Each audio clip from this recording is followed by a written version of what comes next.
నమస్కారం అండి. మనం తినే ఈ మెతుకు రైతు పండిస్తున్నాడు. మనం ఇంతలాగా కష్టపడి మన 5,000 నోటికి వెళుతుందంటే ఎంత గొప్పతనం ఎవరిదో చెప్పాలంటారా? రైతుది. రైతు ఎప్పుడూ సంతోషంగా ఉండాలని మనస్ఫూర్తిగా కోరుకుంటున్నాను. మన 5,000 నోటికి వెళుతుందంటే ఎంత గొప్ప ఘనత ఆ రైతులు.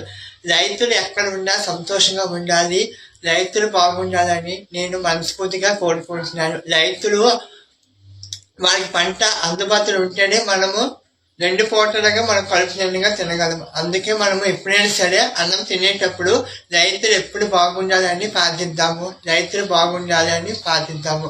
రైతులకి అందుబాటు ధర, గిట్టు ధర అందుబాటులో ఉండాలని మనస్ఫూర్తి కోరుకుంటాము. అతివృష్టి అనివృష్టి ఉండకుండా వారు ఎప్పుడు సంతోషంగా ఉండాలని ప్రార్థిద్దాం. జై అన్నదాత.